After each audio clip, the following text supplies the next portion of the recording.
Müslümandардың екі үлкен мерекесі болады. Біреуі Құрбан айт, екіншісі Ораза айт.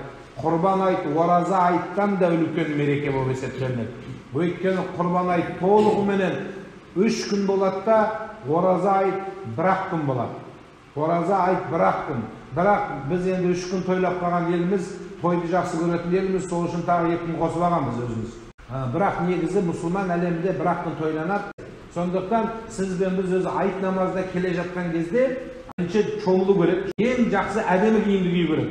Ең әдемі тойға нағыз киетін әппақ, біздің айнықса біздің елімізге ақ киім кию керек. Ақ киімдерді киіп, енді күн суық аязда болмаса, ақ киімді киіп, ақ көйлек, ақ шапан дәрді киіп көру керек. Қазір міне айт намазда отырмыз, қазір санаймыз айт намаздан кейін. Менен басқа ешкім шапан киіп шығар. Біздің мұсылмандардың мерекесінде адам айтта өзінің шапанын кию керек.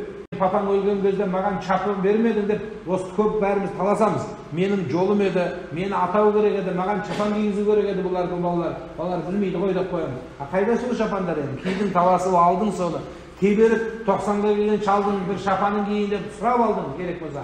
Қайда сол шапан енді?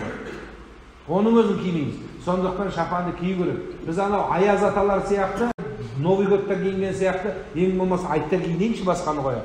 Күнді киін жүрсен жақсы еді. Күнде кисең де риза еді. Енді күнде ол тақияны қойып, басымызға шапанды қойып, басымызға тақия киіп келуге тырысу керек. Міне бәріміз үйде тақия бар шығар, осы киіп жүру керек. Американский кепканы кидік, шапканы кидік, ол күннен де қорғамайды ол. Сөйтсе де әйтеуір киіп алдық айтады. Елден модадан қалмайық. Үйленетін әр халықтан бір неміз бар ғой, бір үйленетін нәрсе бар енді. Әсіресе біздің қазақ ағайындарға үйленетін нәрсе бар. Мысалы айтайық, мынау өзбек ағайындар Совет өкіметі кезінде съез болып атқанда үстінен көрсетсе, өзбектер бірден көрінетін. Неден көрінетін? Тақиясынан, ала тақиясынан көрінетін. Оларға бәрі коммунизм, Ленин, ассаламу алейкум дейді да, тақиясын киіп жіберетін. Бізде тақия жоқ қойды. Бізде бар еді, біз лақтырып жібердік бәрі. Қайда қалған білмейміз. Сол лақтырғаннан әлі таппай жатырмыз. Енді ұйғыр ағайындарды қазір қарап отырсаңыздар көресіз.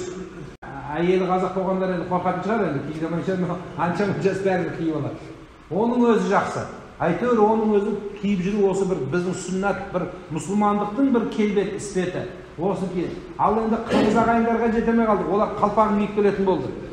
Хақастар бар, хақастар. Якуттар бар. Солардың түрлеріміз ұқсас, бәріміз азиатпыз. Бірақ айырмашылығы қалпақ киіп алған. Сондықтан сізбен біз тақия киіп жүруіміз керек. Осы жерде бір жігіт отыр қазір. Маған айтады, тақияның сондай авторитеті бар екен дейді. Машинамен келе жатқанда мен біреумен ұрсып боқтасайын дедім да, басында тақия қой, тақия киген адамға боқтауға болмайды деп өзім тілім тарттым дейді. Өз-өзімді тақия мені ұстап қалды дейді. Қараңыз, егер тақия болмаса, аузыма келген сөйлейін деп тұр едім дейді. Алхамдулилlah. Сондықтан сіз көрмейсіз, подъезге шығып алып, арақ ішіп жатқан тақия киіп алған адам. Бір кішкентай үлкен ақсақал есіктің алдына көше шығып темекі тартып тұр дейді. Басына допы киіп алыпты, топы. Сөйтсе кішкентай бала келіп айтады дейді. Сигаретті таста, не тақияны таста деп айтады. Екеуі бір-біріне келмейді екен деп, жараспайды. Тақия киіп шеруге болмайды екен деп айтады. Ең жақсы костюмыңызды кидіңіз, басыңызға тақия кидіңіз. Одан кейін барып айт намазының ақысында үйдегі келінмен, яки бізден үлкен болса жеңгемізбен жақсы сөз сөйлеп шығу керек.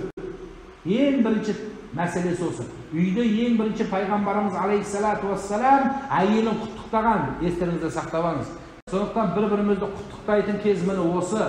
Айттан кейін біліп алыңыз, бірінші үйге бару керек. Кейбіреулер айттан күні өлген адам зираттың басына барады, ол түбегейлі дұрыс нәрсе емес. Өйткені айт күні тірілердің мерекесі. Тек қана тірілер мерекелейді. Өлген адамдарға айттан бір күн бұрын барасыз. Құран оқып дұға қыласыз. Семьяңызбен, бала шағаңызбен барыңыз сол күні. Ал енді айт тірілердің мерекесі. Үйге құттықтап бір-бірімізге жақсы тілек айтып дұға қыламыз.